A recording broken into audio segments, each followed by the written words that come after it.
Tidak terima kalah, masa pendukung salah satu calon kepala desa di Probolinggo, Jawa Timur melakukan aksi demo. Masa meminta agar pemilihan kepala desa diulang.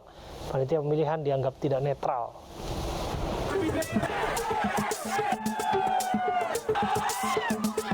Ratusan warga desa Tegalwatu, Kecamatan Tiris, Kabupaten Probolinggo, Jawa Timur menggelar demonstrasi ke kantor camat setempat. Masa meminta agar pemilihan kepala desa diulang karena merugikan salah satu calon kepala desa. Masa menilai panitia pemilihan tidak netral. Saya itu diwakilkan Bapak Camat yang boleh Bapak. Boleh. Keberatan. Aksi massa ini dilakukan oleh pendukung calon kepala desa nomor urut 1 asal desa Tegalwatu, Kecamatan Tiris, Kabupaten Probolinggo. 1. Panlih desa yang tidak netral. 2. Penghitungan ulang di kecamatan yang sudah menyalahi perbub. Di perbubnya hanya pemindahan berstatus pengamanan, namun sampai ke kecamatan itu dihitung ulang.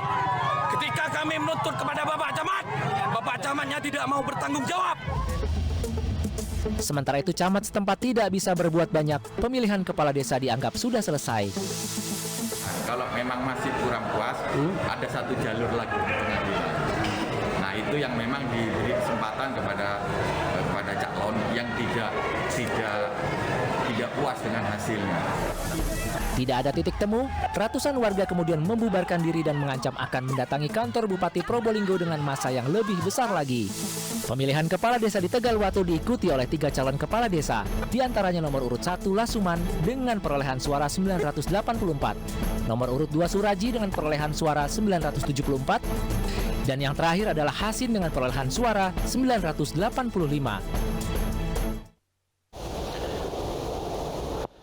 Sejumlah ketua umum partai mulai berani bersuara menunda Pilpres, meski baru sebagian kecil politisi yang berani bicara dan prosesnya akan panjang di parlemen, tapi bukan tidak mungkin suara wakil rakyat di Senayan berbalik menjadi yang paling banyak sepakat untuk menunda Pilpres.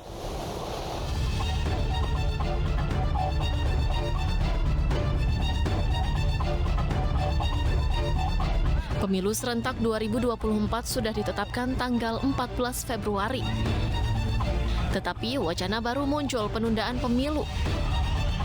Setelah Menteri Investasi Bahlil Lahaladia, usulan serupa disampaikan tokoh-tokoh politik.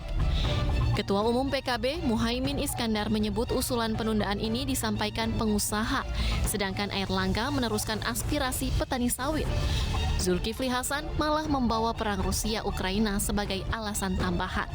Nama Luhut Binsar Panjaitan pun disebut di balik wacana ini. Politisi PAN mengaku ketua umumnya dipanggil Luhut sebelum menyampaikan usulan penundaan. Padahal Presiden sudah berulang kali menolak wacana perpanjangan masa jabatan. Ada yang ngomong Presiden dipilih 3 periode, itu ada 3 menurut saya. 1, ingin menampar muka saya. Ya. Yang kedua, ingin cari muka, padahal saya sudah punya muka. Yang ketiga, ingin menjerumuskan. Itu aja. Sebagai salah satu yang vokal menyuarakan usulan, Ketua Umum PKB Muhaimin Iskandar berdalih perekonomian sebagai alasan usulan penundaan pemilu. Sementara pengamat politik menilai pemerintah harus bersikap tegas agar usulan penundaan pemilu tidak semakin liar. Karena momentum ekonominya tidak boleh hilang gara-gara konflik, kompetisi, gara-gara stagnasi politik. Gitu. Terus informasinya ada arahan dari Pak Luhut untuk penundaan pemilu itu? Enggak ada. Penundaan pemilu hanya bisa dilakukan jika Undang-Undang 45 diamandemen. Prosedurnya adalah sidang MPR, tetapi komposisi dukungan hari ini berkata lain. PDIP, partai pemenang pemilu yang menjadi penyokong utama Jokowi, jelas menolak. Disusul Gerindra dan partai parlemen di luar PKB, Golkar, dan PAN. Jika harus voting, maka suara pendukung jauh di bawah koalisi penolak. Apalagi jika suara DPD seperti yang disuarakan Ketua DPD Lanyala Mataliti bulat menolak, maka usulan ini akan membentur tembok. Tetapi politik bukan matematika di atas kertas. Konsistensi pun kerap menjadi barang mahal dalam kehidupan berdemokrasi. Puluhan emak-emak berhadapan dengan aparat menolak tambang. Sementara mantan politisi Demokrat, Angelina Sondak, langsung ziarah ke makam Haji Mas Said begitu bebas dari penjara. Berikut sajian Prime Highlight.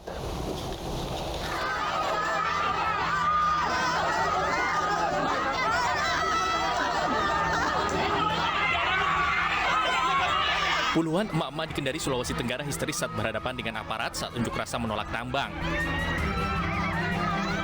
Warga nekat mengadang alat berat demi mempertahankan wilayah mereka yang akan dimasuki alat berat perusahaan tambang.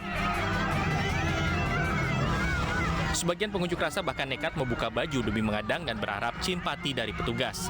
Namun petugas tambang yang mendapat pengawalan dari aparat bergeming dan alat berat tetap melaju. Terkait insiden ini, kepolisian setempat berdalih kericuan terjadi karena kesalahpahaman antara warga yang pro dan kontra perusahaan tambang. Usai banjir, warga dikejutkan kemunculan 2 buaya. Informasi selengkapnya saat lagi untuk Anda.